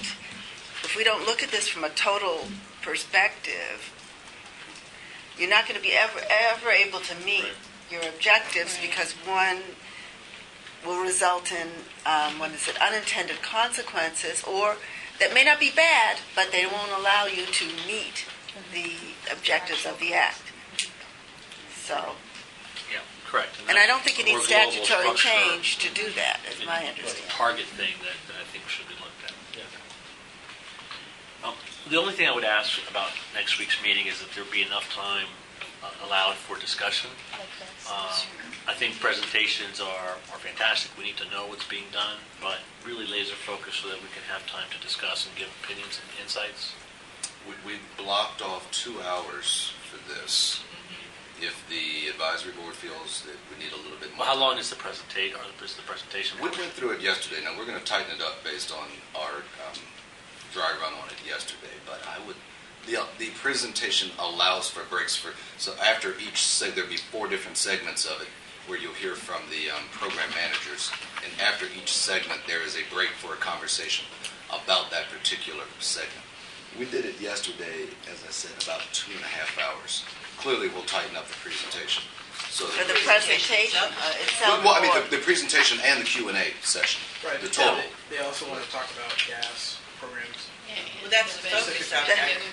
If you have anything you can send out ahead of time, please do, so we yeah, can review it. we I mean, completely- this meeting has been very useful because we actually had stuff ahead of time, and we'll get done on time. Right, and I'm very interested because the focus was in part around gas. I mean, there are other things that have been folded in, so I want to make sure there's enough time there to talk about that. And I think that discussion could be led without a presentation. Let me ask you this. Do you want to, or your team want to present something on next week?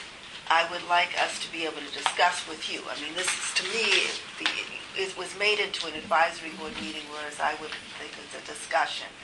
I think our team would like to discuss with you that aspect, meaning you, meaning SEU. So it's a discussion. If there could just be blotted out 45 minutes for discussion of the gas programs, and that happened before your presentation, and we keep, whoever chairs that meeting keeps that 45 minutes to us, then I think that would be helpful. Or maybe just as long as there's a breakout of time. I'm echoing what Joe is saying.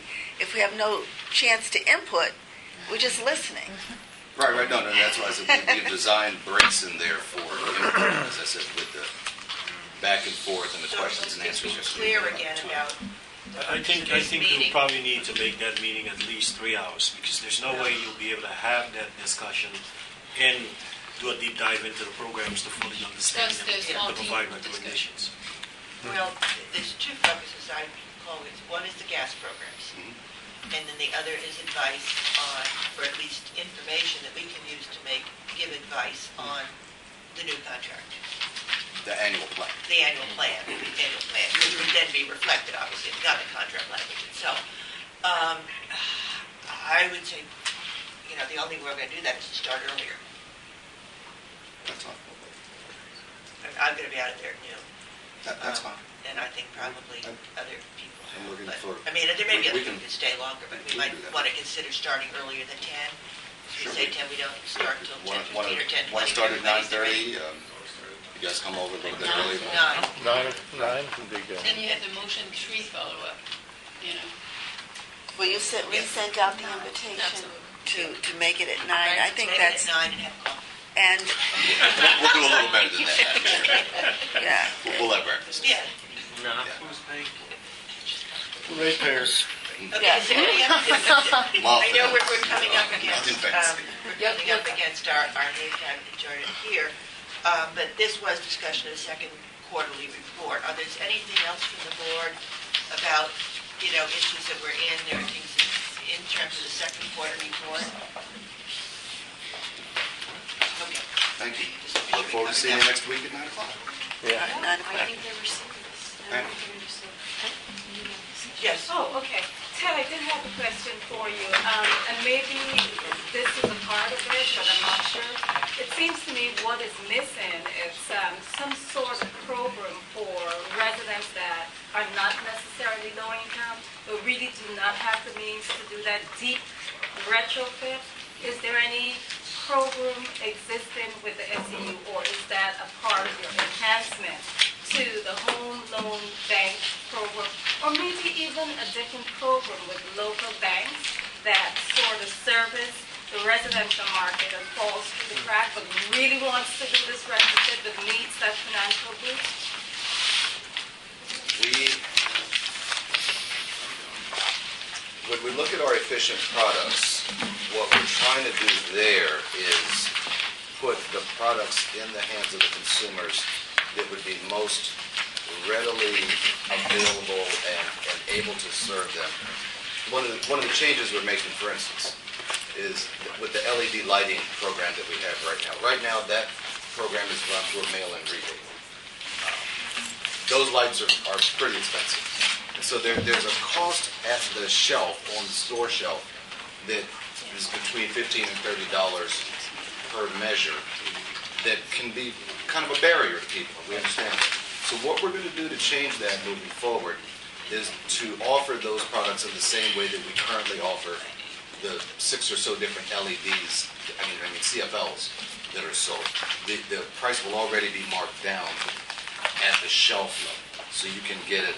You won't have to go through this mail-in rebate. You'll have to put all the money out up front and then wait for that rebate on the back next month. But I do. Well, I understand. I deeper- understand what right. you're saying, and like some of the other products that we're rolling Insulation, out. maybe, deeper retrofit. You guys already have, there are already programs, I don't want to speak on them that we have, but it just may be an enhancement of the Home Performance for Energy Star program that could be used. I think there's some existing rebates if you spend up to $2,000. Yeah, I mean, what you're talking about is a home performance program. Yeah, it's a home performance program. So, the real question is how to lift that program so it's hitting more people. And there's a whole growing body of literature on why home performance programs are difficult to launch, and that's what we're dealing with right now. So and that's something that we would love to get advice from folks like Joe and others to really make that a more successful program. If you haven't worked with AARP on this so far, I would go and talk to them. Maybe you can design something together and maybe eventually get some special funding, additional funding. Even housing and community So, development would be another. What I can say about that is that, like I said, the Department of Housing and Community Development, I work with them all the time. And I brought this issue to the SEU because we have like 300 homeowners. We're about to put new roofs on their home. And we're saying, hey, if we're going to put, new roofs on their home through a grant, why don't you all give $5,000, $1,000 towards solar or towards solar thermal installation. And we have a program where it's a $75,000 forgivable loan. You don't pay it back until your house is sold or unless you sell it. But it's based on a low-income status. No, the low income, no, that's who I'm serving, the people who are not low income who really still can't afford it.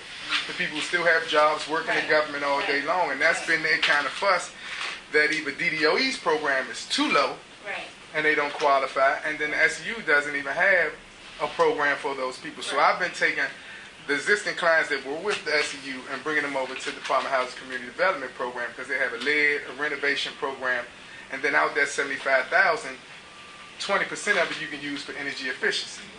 So I've been trying to combine them to say, hey, you don't have to work that hard. They getting over like close to $200 million in grant money. It's called the Single Family Rehab Program. And I've been working in the program. So I thought it is. It is. But at least you'll be able to qualify because you're not low income with the rest of the programs that's around the city. It's modern income, but the program's out there, but I think the Home Performance Energy Star straight on regular income, not moderate or low income, can help you. You know, you can do installation for $2,000 and get up to $500, and maybe it can be advanced.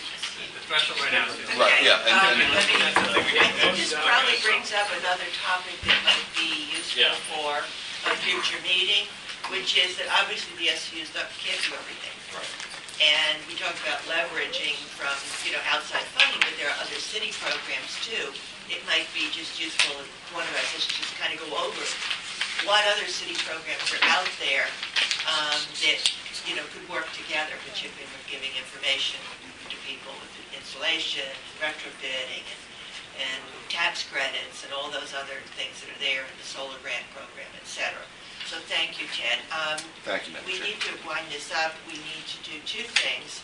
First of all, we need to set a time for our next regular SCU meeting. We have this special meeting next week, which is now 9 a.m. At the SCU down on M Street. But we will need another. We've been meeting quarterly, except that we met. It's kind of evolved into sort of every other month recently. We had April and now June. We need a meeting to formally provide input before the middle of August to the DDOE about the program for next year. So we need to look at something. I know August is a difficult time for everybody because that's when I encourage my staff to take their vacations before we get busy in the fall again. But Lynn, you want to look at, of course, we have Lenora sent around the doodle again for some time before in the first 2 weeks of August. I suspect we'll probably have more people on the phone then than in person, but that's all right to do that. Okay. Do that. Okay. That'd be August, and then we can look at who's meeting in October. Bernice, did you have one more thing? Yes, I did, and I would just ask that there be phone access for the next meeting. That sometimes people don't, they're not able to attend, but they could at least listen on the phone. Or something might happen at the last minute. Right, at the last minute. So ready. I just think as a matter of routine, I would request that you just add a phone link for the meetings. The other thing I wanted to request is that after the audit is completed of the SEU, that the board have the ability to have the auditor present his findings to the board. I think that would be helpful for us to have a presentation of those findings. I think that the findings are submitted to the DC Council. It's a public document. I think we've seen them before, but I just recommend that we actually have a meeting in which the auditor presents his findings to us. Okay, we'll ask. That might be a tough ask, simply because we were supposed to be having the report, I think, as of Monday. The report may be a day or two late, and it's something that we certainly didn't build into the contract in terms of them doing the presentations. And we'll ask, see if they're willing to do it, but at the same time, I want everyone to be aware that consultants will try to bill you for every time they spend. So it might be something that we'll put in for next year. When is the audit due to you all? The audit was due on Monday, the final Monday. report. We've seen, July 1st. the draft and so forth. So the report was due on Monday. And when does it go to the council? It goes to the council, I would say, the typical pattern is we'll get the final report, DDOE will review it, then we'll put forward our comments to the report for the DCSEU to respond, because there are certain things in there that requires their response. Once we have that, we then will file the entire package with the council. That would include the auditor's report, our response, and then DCSEU response to our response, so to speak. A timeline for that right now, if we get the report in this week, probably puts us at the end of June. We'll try to give the SU a very short time frame to respond to our questions and concerns, and then we'll submit the entire package to council. Well, I would like Since to... the council goes out on recess on July 15th, I think, Bernice, maybe you're asking that before it goes to the council, at least we be briefed on it, Certainly, we can do that. and maybe put that on the agenda for the August meeting. Right, I would, yes, and I had the opportunity to be questions around the auditor report this year, and, I do think it's, as the body that we are, it's always a question of how much we have as a fiduciary responsibility or anything else. And I do think we ought to, if not for this year, for future years, have the auditor meet with the board and present. So if you don't have it in the contract, or they're not willing to do it this year without an excessive cost or something, then I think you ought to build that in, because we've always talked about whether we have any fiduciary responsibilities around the SEU as a board. We're not really a traditional board, but I think we should have... Right. But I think we might want to think about that. So the request is that at the August meeting, if we could have a briefing, whether it's the auditor or whether it's DDOE staff, before it goes to the council, or even just as a heads up. You want it before it goes to council? I guess that's my question. If you Because can. we don't. If you don't have a statutory deadline, but... Yeah, there has been a deadline. I'm not so concerned about whether it's before the There'll be a council, reason. but that They want we it, at least know... we have it as soon as Okay, possible. so I don't want to be delayed. No, I don't want to ask you to, I don't think we're asking you to delay sending anything to the council, but just, sort of almost at the same time, it sounds like. Okay. Donna?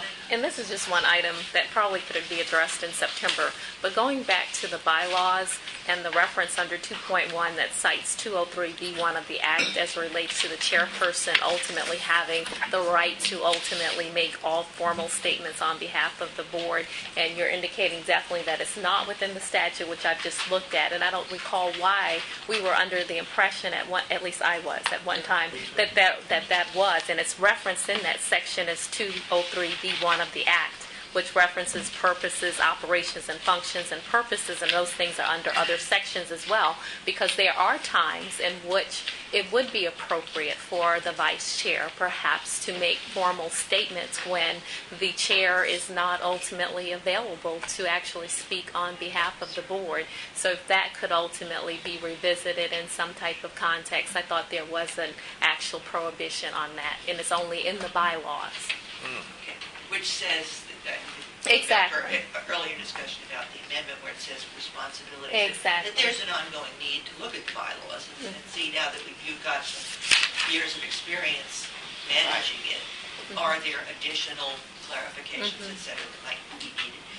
Okay, any other business? We are adjourned. Thank you. Thank you.